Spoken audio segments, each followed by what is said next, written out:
firm. This is Michael Critchley to my right, and this is Armando Suarez to his right. So I do appreciate it. You know, for the purpose of everybody knowing what you went through, appreciated the attorneys, if you would please give us an overview so that people really know what this poor guy endured and went through for all those days. Because he'll never get his reputation back, and that is to me, that's a major sin. So, sir, it's a pleasure to meet you. And thank you very much for allowing me to come and speak. Armando Suarez, my partner, Russell Suarez. May you not know, may know, and I may not know, that I've been a lawyer, a practicing attorney for a lot of years. My background was a prosecutor, worked in the governor's office. I've primarily been a trial attorney since that time. And I've handled all types of cases. And this was one of the most unusual cases I've ever handled.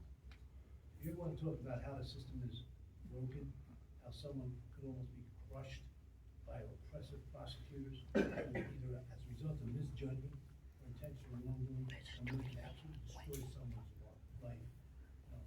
Night and day, someone came to us, 40 years, it seems like forever. And I knew little about him, except that I knew he was a retired captain in the state police. And when I got involved in the case, I said, this is, on one hand, it's silly. It's really silly. On the other hand, it's dangerous because this gentleman is facing 5 years mandatory minimum. Mandatory minimum, facing 5 years in jail. When we got into the case, the first thing we do, we start doing our discovery work. And I find out, what are the facts of this case? It starts out with a 911 call. That's nothing. And it turns out that they go back and they look to a letter that occurred 6 months prior. And they come up with a charge of misconduct in office. Then we start digging more, we find out the then prosecutor represented the person who basically brought the charge, the former mayor, Mr. Sidney. Then we get into it more deeply, we find out that the prosecutor handling the case is almost engaging in contact on a daily basis with the Sidney. I often said in court, I said, ELAC should charge that as a donation to Sidney's campaign, because he was advising him, and it was all directed towards getting Frank McVeigh, getting him out of office, and to defeat the election. There's one point, and Armando was talking about it, the former chief said, if we get him, will this prevent him from running for office again? And when you read these texts, these emails in real time, it became scary. And then what caused this case also to be more dangerous is that we get involved in the case, we get discovery. And Armando will give you more details. In 2022, the then prosecutor handling the case sent us an email and discovery said, this is the entire file. This is the entire file. Well, again, it was either a mistake or a lie. It took us years and years to get the details of this case that basically exploded. Then we got into the case, we said, okay, this office should not be handling this prosecution. So we filed a motion to disqualify the entire office. So it's one thing to disqualify a prosecutor, it's another thing to disqualify an entire prosecutor's office, not granted too often. The judge had the hearing, he argued a matter of law, that Judge Over, disqualified the entire office. No one's unheard of it. Disqualified the entire office, and says, this looks like a political motivated prosecution. So instead of just accepting the decision, they asked for reconsideration. Reconsideration, the same motion, you go back months after, same thing, the judge said, no, the office should be disqualified. Then they appealed it. They appealed to the appellate division. The appellate division said, well, it's almost moved now because now the AG's office came in. And it just took us, like, I can't understand how a small office like the Warren County Prosecutor's Office could take a case like this, which is relatively simple, and make it so complex. And the most recent thing we had a file towards the end, and Armando and Suarez will talk to you about some of the discovery. We filed a motion saying after all these years, we're still not getting, 4 years, we're still not getting the discovery. We attached a couple hundred pages. And we wanted a hearing at this point. Enough of these arguments, we want a hearing. We're gonna get people to understand. At that point in time, they said, okay, they agreed to dismiss, with no conditions. And during the period of time, they offered us what they call PTI. PTI is really pretrial intervention, getting a dismissal with an asterisk. master, okay, you got PTI, but there's still a schedule to it. And you're on probation for a year and a half, and you can't, you know, Frank, before worked security, he lost his job, and I said, no, we didn't get this, dismiss the case, we're going to trial, we're not taking any shortcuts. And at the end of the day, not because they did something gracious, not because they gave us a break, because we took it from them, because injustice was done. And I'd like to have, Armando, could you go through some of the details of the Armando's a former prosecutor in Union County, 11 years, was involved in the homicide line, tried a lot of cases. Thank you, sir. Thanks for the opportunity to speak.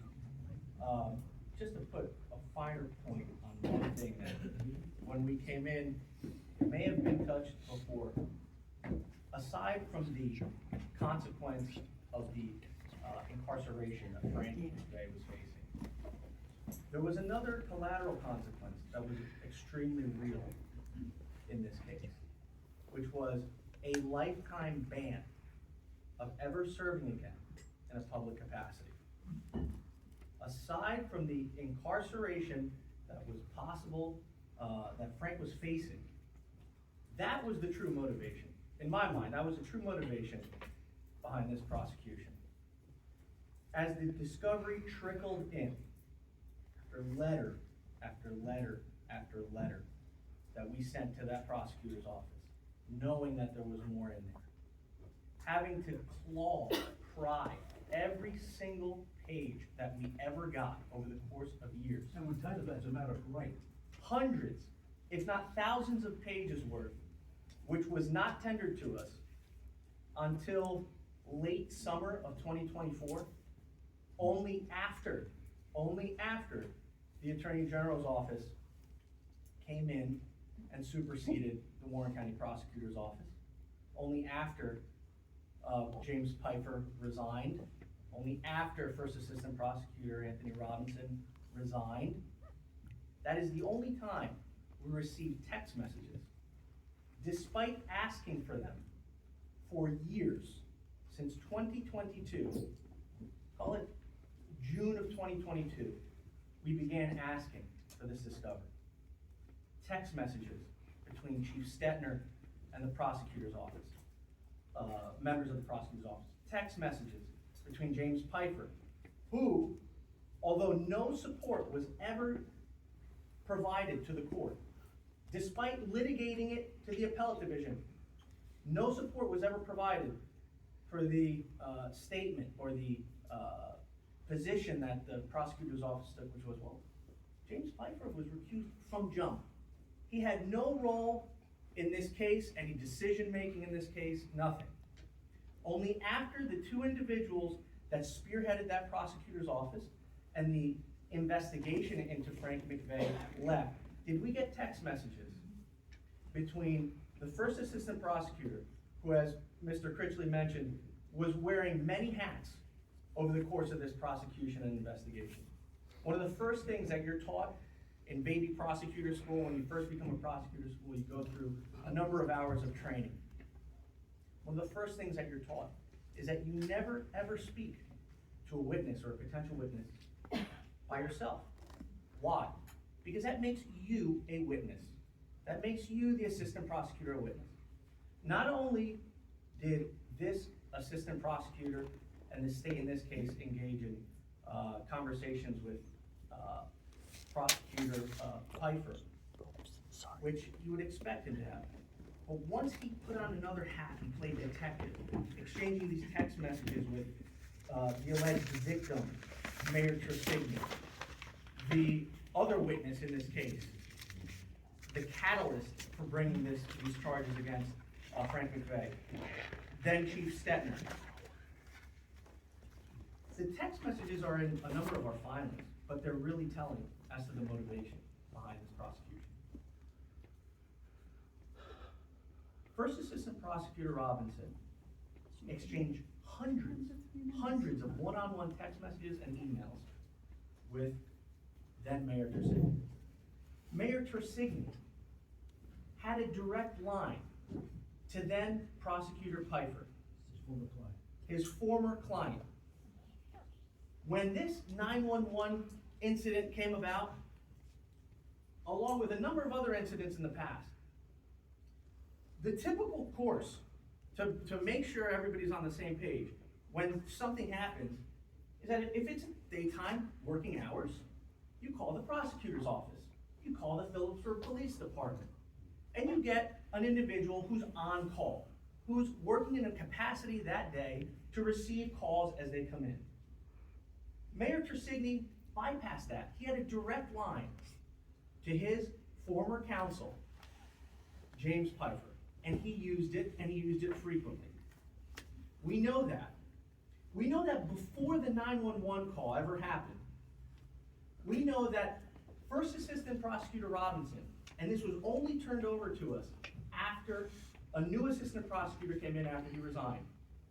In the months prior, Mayor Tersigni met with First Assistant Prosecutor Robinson, and First Assistant Prosecutor Robinson authorized consensual intercepts. He recorded telephone calls that Mayor Tersigni was making with a number of individuals related to Mr. Fulper's and Mr. McVeigh's desire to get the mayor's support for re-election in an upcoming election. We never received that. Where did that go? Nowhere. That investigation went nowhere. What did Mayor Tersigni do next? He actually filed a complaint.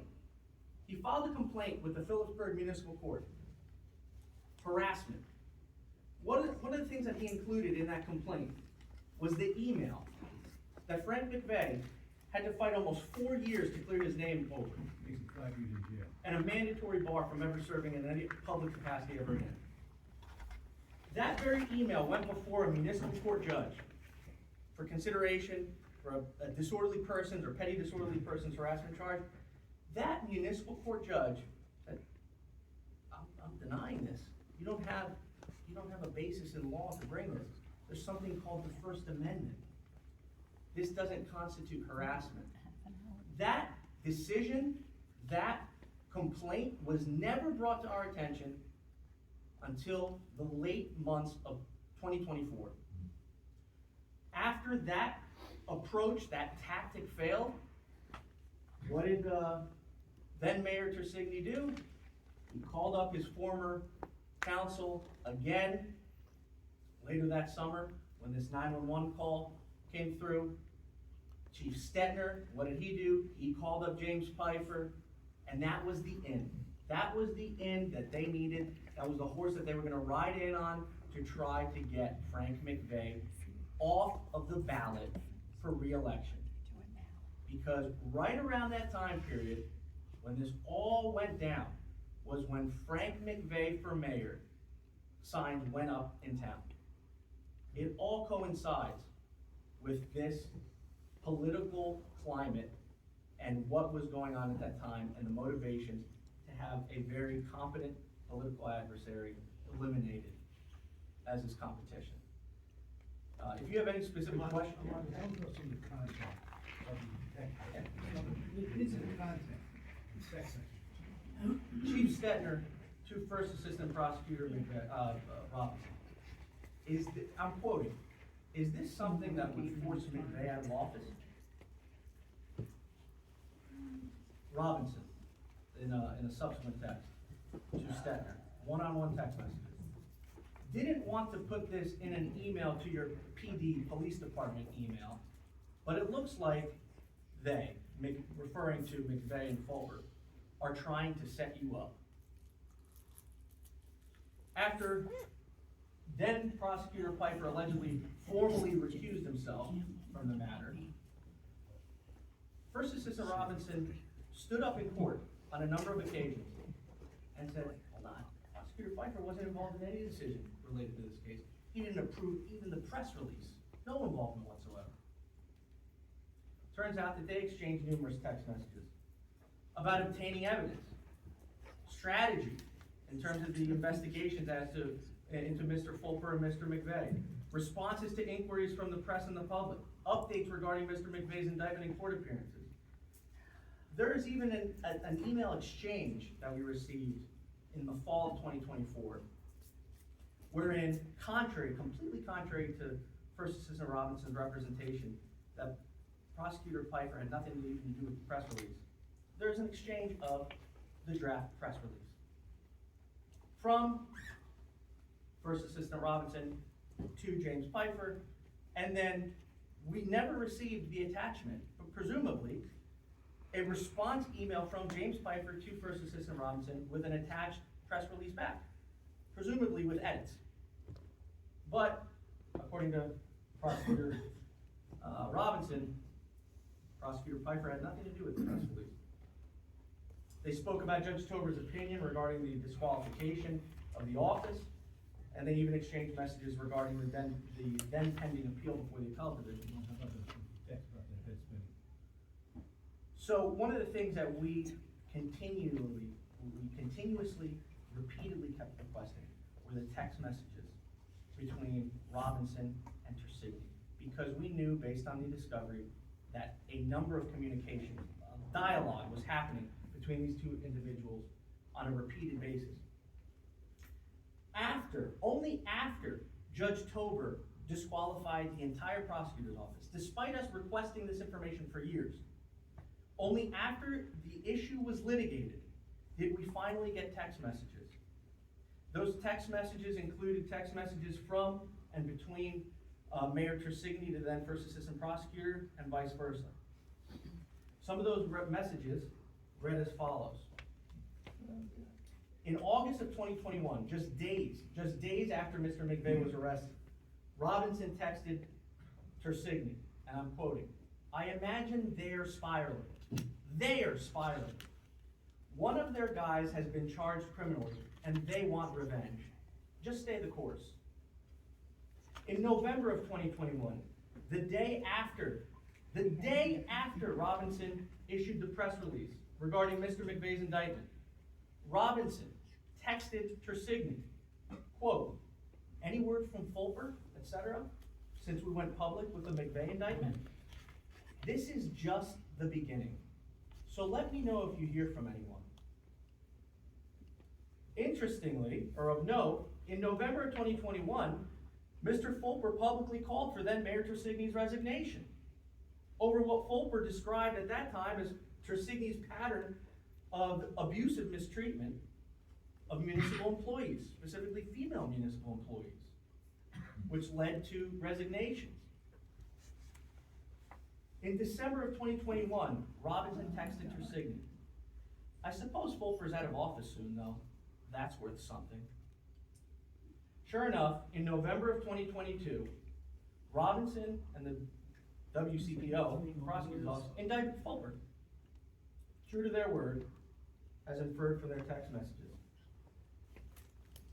Another thing of note is that when you break down, you actually look at the email that Frank McVeigh was investigated over, was prosecuted over, the sum and substance of that email is, "Hey, Tersigni, if I become council president, you know the clerk is under my purview. Under our system of government, clerk is under my purview, not yours as the mayor.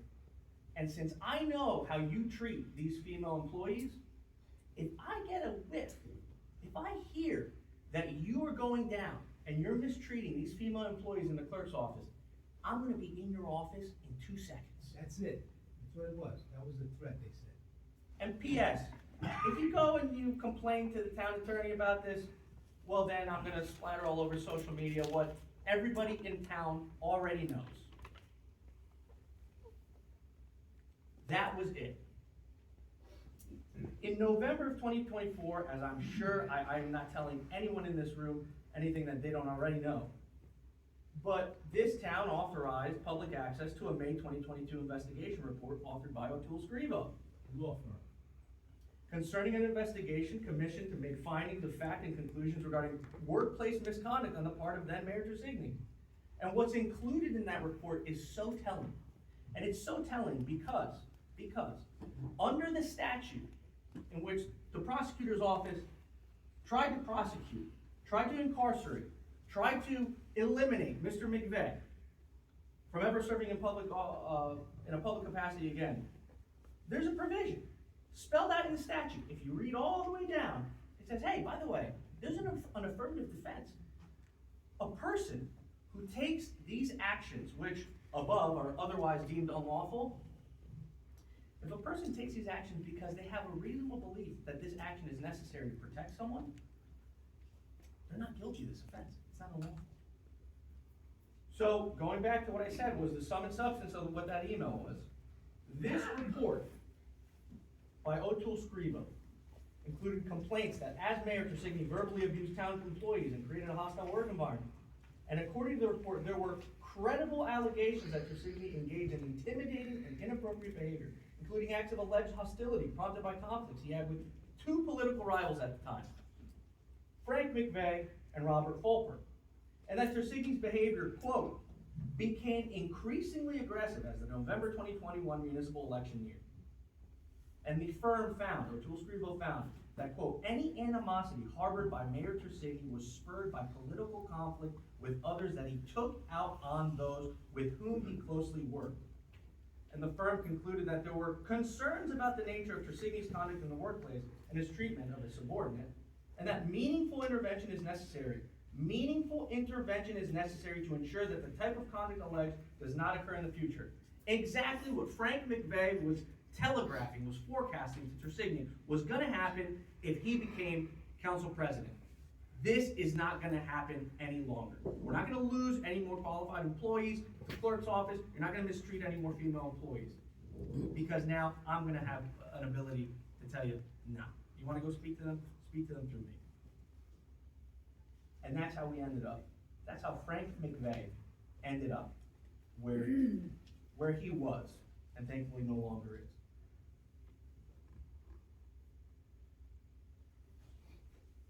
Unless, I mean, believe me, there's a lot more. There's a lot more, and there are things that, to this day, given the timing of the dismissal, we do not have, but we're on the verge of receiving.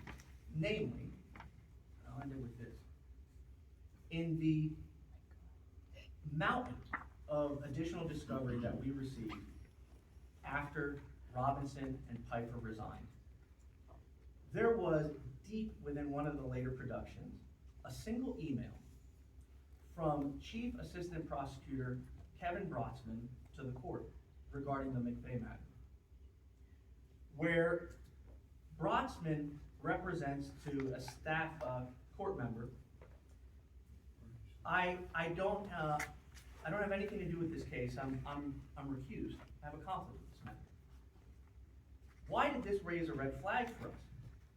Because we understand that Chief Assistant Prosecutor Brotzman still holds that position as the number 3 in command of the Warren County Prosecutor's Office.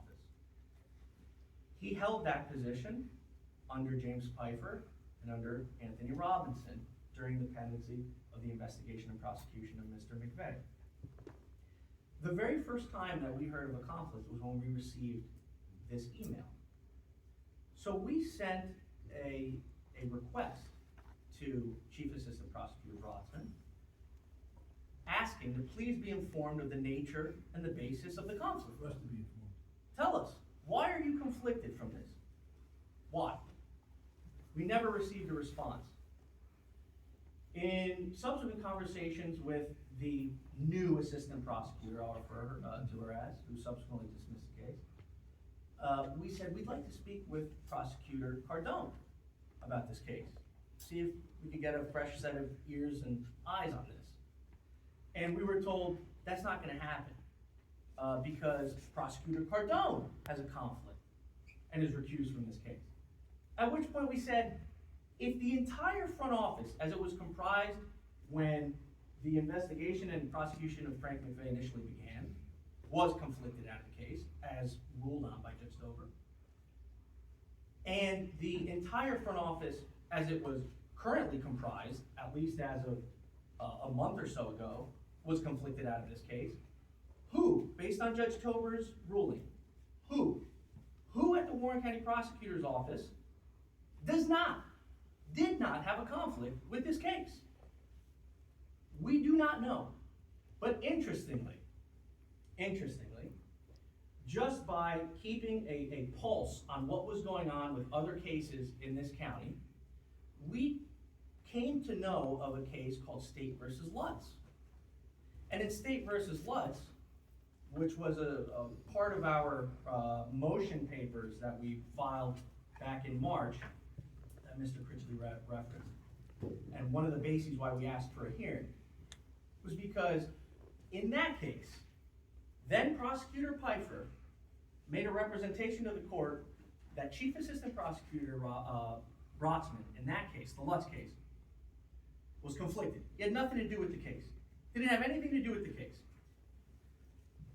Lo and behold, there's an investigation that that occurs, and by another prosecutor's office, and there is a finding that is sustained against Chief Assistant Prosecutor Brotzman, finding that he was inappropriately involved in that investigation and prosecution, completely contrary to the representation made by James Pfeiffer and the Warren County Prosecutor's Office to the court. So we said, hold on a second, this sounds really familiar, because we were told all along that James Pfeiffer had nothing to do with Frank McVeigh's case, and his fingerprints ended up being all over Frank McVeigh's case through First Assistant Prosecutor Robinson, completely contrary to the representations that were made to the court. About 2 weeks after we sent that letter, we get a letter from the Warren County Prosecutor's Office saying, hey, we just want to let you know, we're going to be submitting something called Giglio materials to the court, possibly turning it over to you. Giglio materials, information that the defense needs, affects the credibility of the prosecutor's case. It's named after a case called U.S. versus Giglio.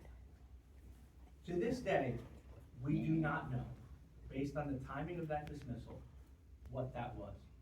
All we know is that there was an internal affairs investigation conducted by a sister county prosecutor's office into a member of the Warren County Prosecutor's Office or a member of law enforcement involved in the McVeigh case that affected their credibility if the case had proceeded to trial, and we were entitled to it. We never received it because of the timing of the dismissal, but it was yet another example of information that we had been pounding our fist for years on the table to get. We never got it. We never got it. It was shielded. And that goes to show you that that's just the beginning, that's just the touching the surface. And on one level, it's a scary proposition how someone wakes up one day, looking to do his job, makes a call, all of a sudden his life is turned upside down. A lesser individual that Frank McVeigh would have given up, taken a cheap way out. But he came to our office and said to us, I'm innocent. He's coming to us based upon our reputation. We don't leave any stone unturned. And the little that I know that not only we had stone unturned, we had a quarry that we had to turn over. And it really is an unusual situation. And I often said, I think I was quoted in the news release on this case. I said, this is the perfect example of the system gone wrong. And it should be taught in law schools. It should be taught in ethics courses as to how the government, intentionally or unintentionally, could crush somebody under the weight of their power and grind them up and use the levers of government to crush you. In this case, that's what they attempted to do. And they attempted to do, and they forced every corner. Nothing was easy. Whatever we got from them, we had to go to court, we had to file motions after motions. This is the material, basic proposition of law. We're open to, in New Jersey, have what they call open discovery. The prosecutor's office is mandated by law to give you everything in the case. It's not like they're doing us a favor. That's their ethical and legal obligation. They gave us next to nothing. And if we didn't get this information right, we would have gone to trial with a third of the information that we're entitled to. And who knows then what could have happened. It's only after we had to just play hardball with them and say, no, we're not taking your word. We're gonna go to court and fight for the information. Once we went to court and fought for the information, we got the information. And once they realized that, they knew that if they keep pursuing this case, When you're that arbitrary things occur. And I think people realize at this point in time, let's end the game, let's dismiss it, but it took us 4.5 years. World War II was fought and won in less time than it took us to exonerate Franklin Bay. He was an innocent man in 2022, an innocent man in 2025. And therefore, for the grace of God, could go any one of us in this room. Thank you very much. Thank you, sir. Thank you very much. Thank you very much. And thank you for coming and letting people know. The mayor alluded earlier to a case from 1990. I happened to be on the council that time, and that did cost this taxpayers over $600,000. So here we are, 20-some years later, we're back there again. And I really appreciate the fact that you got a good man, a respectable man, a man of honor off. I really, truly mean it. This man has done nothing but great things for our area. And the sad thing is, you never can regain your reputation back for what they put him through. Thank you very much. Okay.